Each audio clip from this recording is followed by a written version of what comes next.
Manage your day-to-day, build your routine, find your focus, and sharpen your creative mind, by Jocelyn K. Glei editor. Introduction. Let me tell you about a man named Zeke. His story might sound familiar. Zeke is a creative director, a good one, but his days feel chaotic.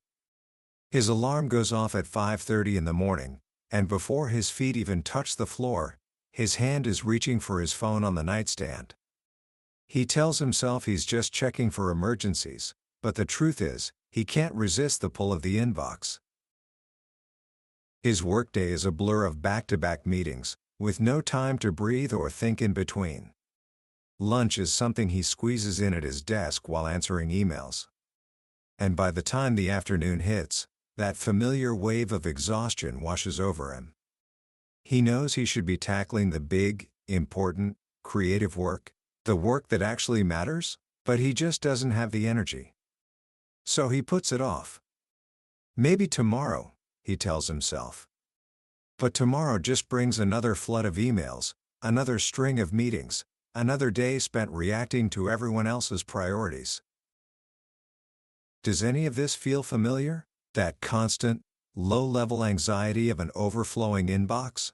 That feeling that you're always busy, always working, but never making real progress on your own dreams?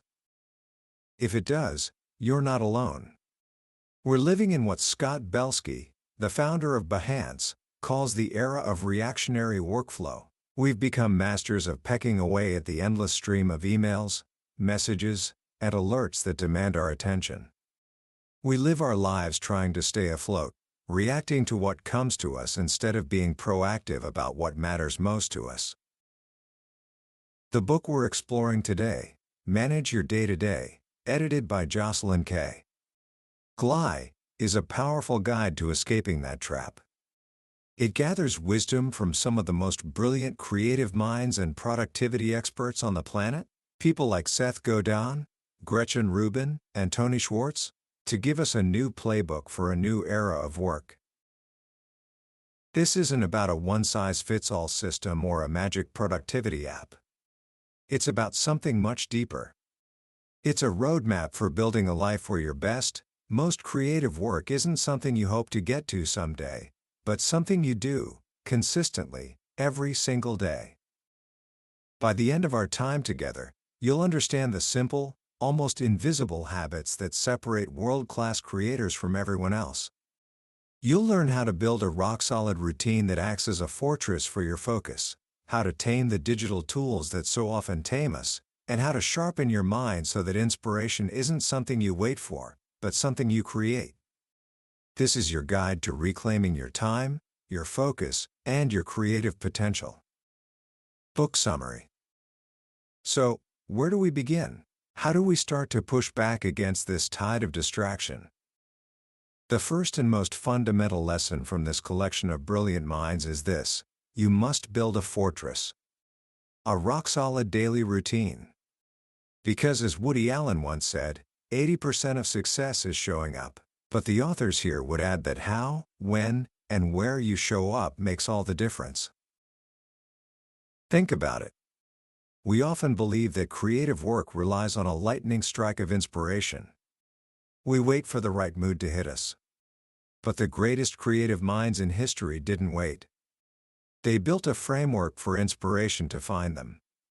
The choreographer Twyla Tharp starts every single day by hailing a cab to go to the gym, a ritual she calls her trigger moment. Ernest Hemingway wrote 500 words a day, no matter what. They understood a secret that most of us miss: consistency is the engine of creativity. The most important change you can make, the one that can transform everything, is this: creative work first, reactive work second. Mark McGinnis, a coach for creative professionals, tells a story that I think will resonate. He used to be a frustrated writer. Like Zeke, he'd start his day by opening his inbox, thinking he'd just clear the decks before getting to his own work. But the decks were never clear. The emails and requests just kept coming. By the time he finally had a moment for himself, his best energy was gone. He was spending the most productive part of his day on other people's priorities. The switch that changed his life was simple. He decided to block off a large chunk of time every morning for his creative work, with his phone and email turned off. It wasn't easy. People would get impatient. He'd get messages saying, "I sent you an email 2 hours ago." It takes willpower to switch off the world, even for an hour. But as he puts it, it's better to disappoint a few people over small things than to surrender your dreams for an empty inbox. This isn't just about willpower, it's about designing your day around your natural energy. Pay attention to your body's circadian rhythms. When do you feel most alert and energized? For many people, it's the morning. Guard that time fiercely. Don't waste your peak creative hours on administrative tasks. That's the time for your most important work, your novel, your business plan, your art. And create triggers for yourself.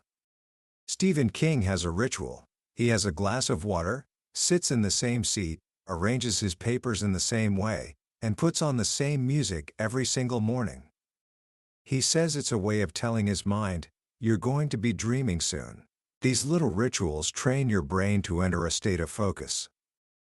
This idea of consistency is echoed by Gretchen Rubin, the author of The Happiness Project. She argues for the power of frequency. She says we tend to overestimate what we can do in a short burst, and underestimate what we can do over a long period of slow, consistent work. As the novelist Anthony Trollope observed, a small daily task, if it be really daily, will beat the labors of a spasmodic Hercules. Working on your project every single day, even for just 15 minutes, does a few magical things. First, it makes starting easier. You never lose your momentum. The project stays fresh in your mind, so you don't have to waste time getting back up to speed. Second, it keeps the pressure off. If you only work on something once a week, you feel this enormous pressure for that session to be brilliant. But if you work every day, you know you'll have good days and bad days. It's okay if today's work isn't perfect, because you'll be back at it tomorrow. This allows you to be more playful, to experiment and take risks.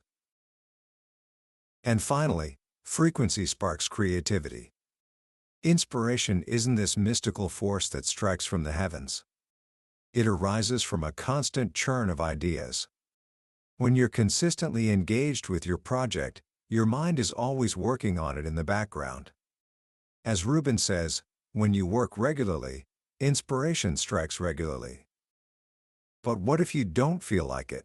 This is where the wisdom of marketing guru Seth Godin comes in. He makes a crucial distinction between a hobby and a profession.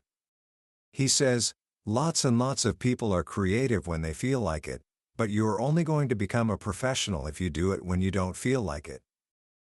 That, right there, is the heart of it. A professional has a practice. It's the commitment to show up and do the work, regularly and reliably, in a habitual way. This is what separates the amateur from the pro. So, you've built your fortress. You've established a routine. You're doing your creative work first, and you're showing up consistently. But now you face the second great battle, finding focus in a world that is engineered for distraction. Let's be honest, our modern world is a battlefield for our attention. Open plan offices, infinite social media feeds, and the constant ping of our smartphones have created a poverty of attention. In this world, your ability to focus is your competitive advantage. Professor Cal Newport points out a troubling paradox in our work lives. We're hired to solve hard problems, which requires deep, uninterrupted focus. But we're also expected to be constantly available, which creates constant distraction. We're being asked to simultaneously resist and embrace distraction. So how do we fight back? Newport offers a brilliantly simple technique he calls the focus block method. It works by turning the rules of the distraction culture against itself. At the beginning of each week, you schedule large, uninterrupted blocks of time on your calendar for deep work. You mark them just like you would any other meeting. This is key. Now, when a colleague tries to book you during that time, you can honestly say, "Sorry, I'm booked." When someone complains that you didn't answer an email right away, you have a socially acceptable excuse. "I was in a meeting all morning." You are leveraging the existing rules of the workplace to carve out sacred time for focused work. But scheduling the time is only half the battle. During these blocks, you must be ruthless. No email. No internet. No phone. If you've been living in a state of constant distraction for years, this will be hard. Your brain will crave the hit of a new notification.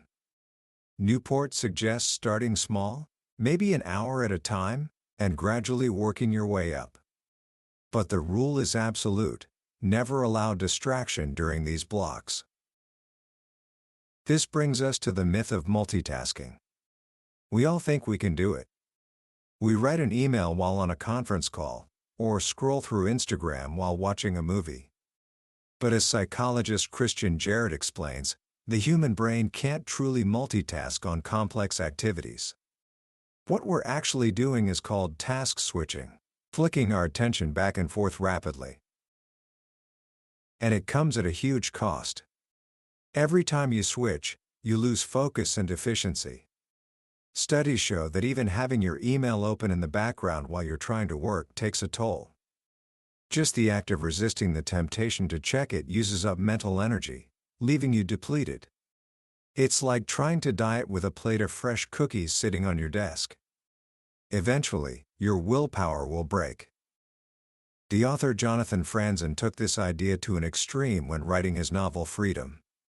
He worked in a bare office, stripped his laptop of its wireless card, and actually destroyed its Ethernet port with superglue.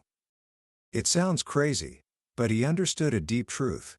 To do truly deep work, we must remove distraction entirely, not just try to resist it.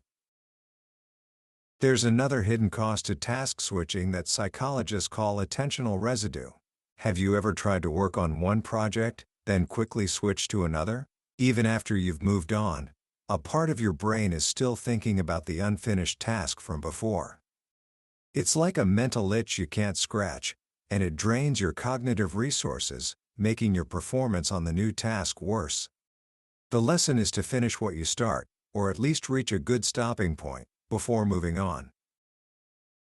But why is distraction so tempting? Why do we find ourselves mindlessly scrolling when we know we should be working? Behavioral economist Dan Ariely gives us a fascinating answer. It comes down to something called random reinforcement. The psychologist B.F. Skinner discovered this with rats. If you give a rat a lever that dispenses a food pellet every 100 presses, it will press the lever. But if the pellet comes out at a random interval, sometimes after 10 presses, sometimes after 200, the rat will press the lever compulsively, over and over again. Our email and social media feeds are the perfect random reinforcement machines. Most of the time, checking them gives us nothing interesting. But every once in a while, we get an exciting email, a validating comment, or a fascinating link. And that random reward is enough to keep us pulling the lever all day long. Ariely says we have to understand that the digital world is designed to tempt us. Facebook doesn't care if you're productive 20 years from now. It wants your attention right now. And our ability to resist temptation, what psychologists call ego depletion, is a finite resource. It's like a muscle that gets tired. We can resist for a while, but as the day goes on and we make more and more decisions, our self-control weakens, and we become more likely to give in. This is why it's so important to tackle your hard, focused work in the morning, when your self-control is at its peak. So we've built our routine and we're learning to defend our focus. Now we must confront the very tools of our trade, our email, our social media, our devices. Technology should be a servant, but it can easily become our master. The problem isn't the tools themselves, it's our relationship with them. We've become so connected that we've forgotten how to be present. Think about those little in-between moments in your day: waiting in line for coffee, walking between meetings, riding the elevator. These used to be moments for our minds to wander, to reflect, to make unexpected connections. Now, we fill every empty space by pulling out our phones. We tune into the world instead of tuning into ourselves. Scott Belsky calls this filling the well. When we constantly consume information, we never give our own minds the space to generate new ideas. We have to create windows of non-stimulation in our day. Take a walk without your phone. Sit and just observe the world around you. In those quiet moments, you'll start to hear your own intuition again. You'll open yourself up to serendipity, those chance encounters and unexpected ideas that so often lead to our biggest breakthroughs. This mindful approach extends to our most used tools. Take email. Most of us see our inbox as a relentless to-do list imposed by others. The goal becomes inbox zero, just getting it empty. But Aaron Dignan suggests a different approach. What if we saw our inbox not as a burden, but as a catalyst for our most important goals? He suggests identifying 2 or 3 of your big, complex, long-term goals: write a novel, start a business, learn a language, and keeping them top of mind whenever you're processing email.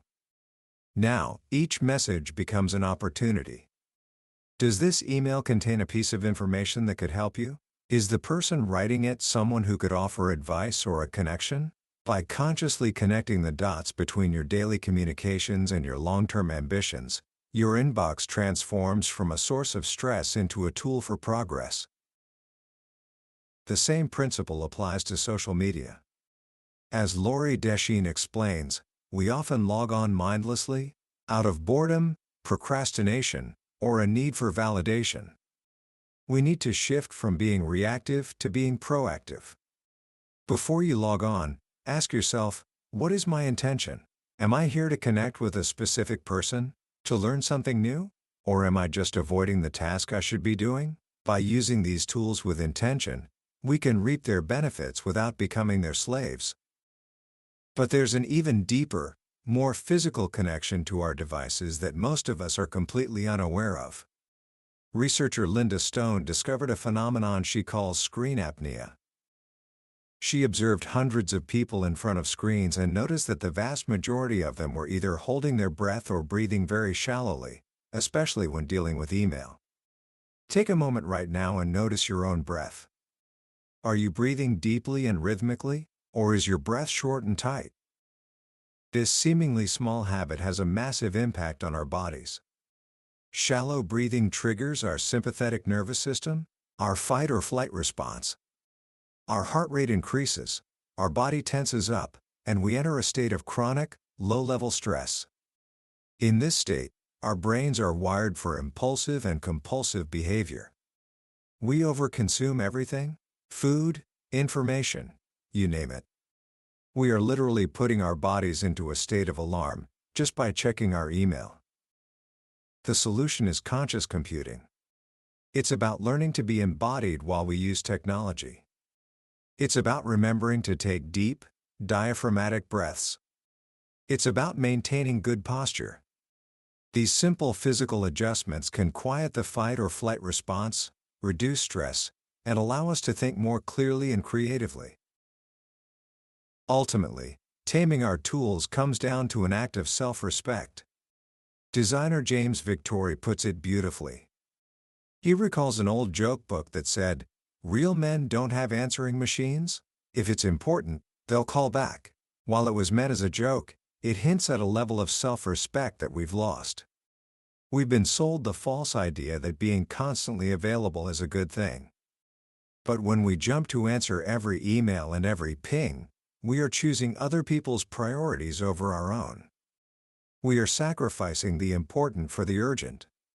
Reclaiming your self-respect means taking ownership of your time and your attention. It means understanding that you are smarter than your smartphone. So, we've built a routine, we've learned to focus, and we've tamed our tools. This brings us to the final, most exciting part of the journey: sharpening the creative mind itself. Even with the perfect system, there will be days when you feel stuck, uninspired, or bogged down by your own inner critic. The final section of the book provides a toolkit for keeping your creative mind agile and ready for insight. One of the most powerful ideas comes from Todd Henry, who champions the practice of unnecessary creation. He asks, "When was the last time you made something that someone wasn't paying you for?" For many of us, our creativity has become just a means to an end, a way to earn a paycheck. But that kind of work only uses a small part of our abilities. Unnecessary creation is about creating for the most important audience of all, yourself. It could be gardening, painting, writing a blog, or learning to play an instrument. These personal projects are vital because they give you a safe space to play, to explore new ideas, and to fail without consequences. They allow you to take risks and develop new skills that you can later bring back to your professional work. It's about reminding yourself that you are more than the sum of what you produce for others. Another key to a sharp mind is knowing how to get unstuck. Mark McGinnis explains that creative blocks are rarely about a lack of talent. Usually, they are a symptom of another problem. For instance, the novelist Vikram Seth once found himself completely blocked after writing the first 100 pages of a novel.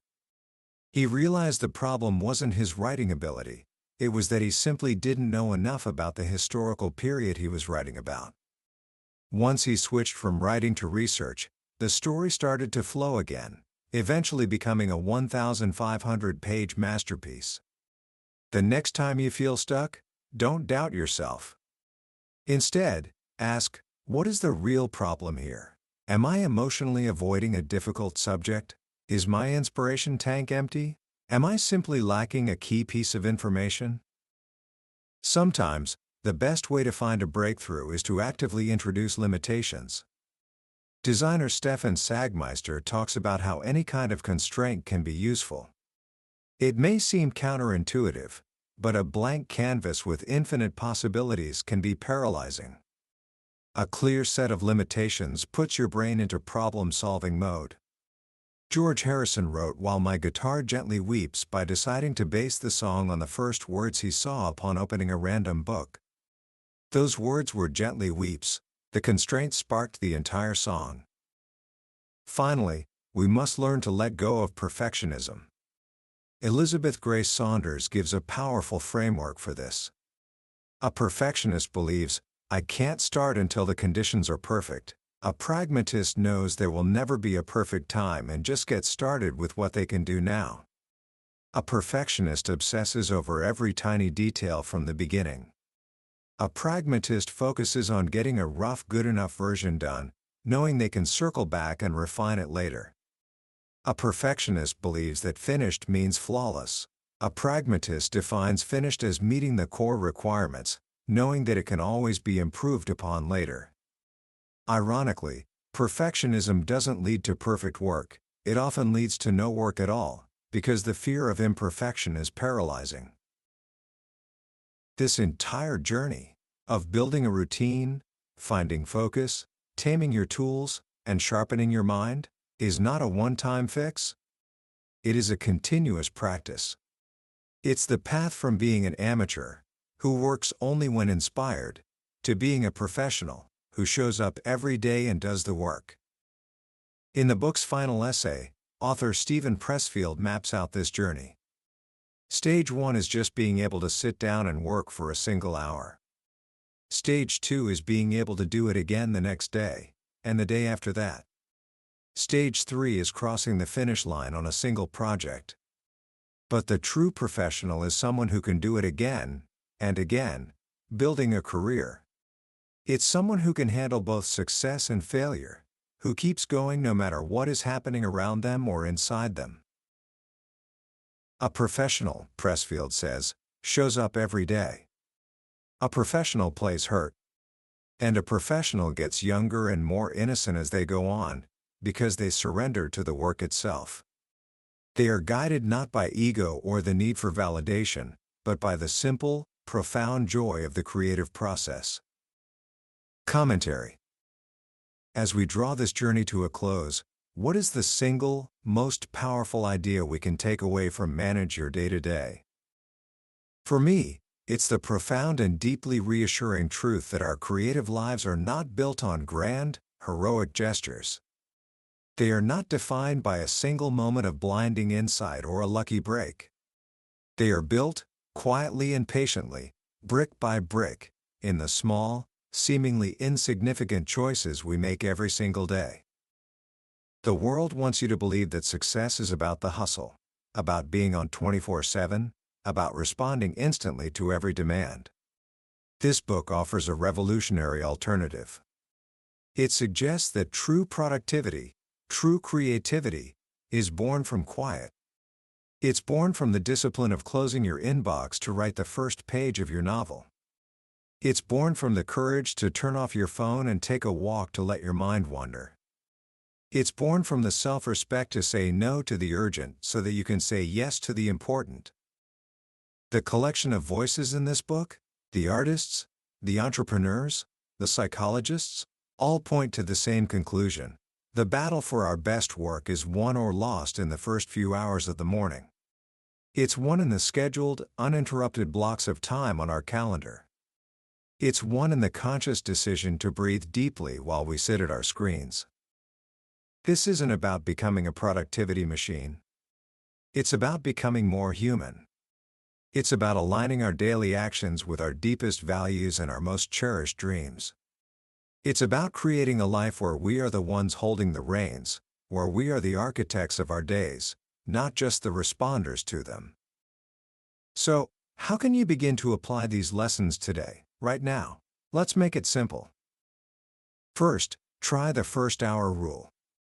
For just one day this week, commit to spending the very first hour of your workday on your most important creative project.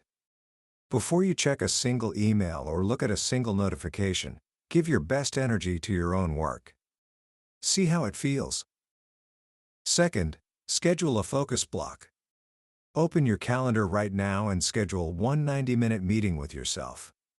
Title it Deep Work or Focus Time. When that time comes, turn off everything else and honor that commitment as you would any other important appointment. Third, practice the conscious unplug. Tonight, an hour before you plan to go to sleep, turn off every screen. Your phone, your laptop, your TV. Let your mind unwind. Read a book. Talk with someone. Just be present, without the glow of a screen. Notice the difference in how you feel and how you sleep. These small actions, practiced consistently, are the seeds from which a more focused, fulfilling, and creative life can grow. That was a summary of Manage Your Day-to-Day, edited by Jocelyn K. Glei. We've walked through the core ideas today, but a summary is like looking at a map of a beautiful country. The real adventure, the real discovery, happens when you decide to travel there yourself. This book is filled with dozens of stories, studies, and practical tips from a diverse group of experts. If any of the ideas we discussed today sparked something in you, a sense of recognition, a feeling of hope, then I encourage you to pick up a copy.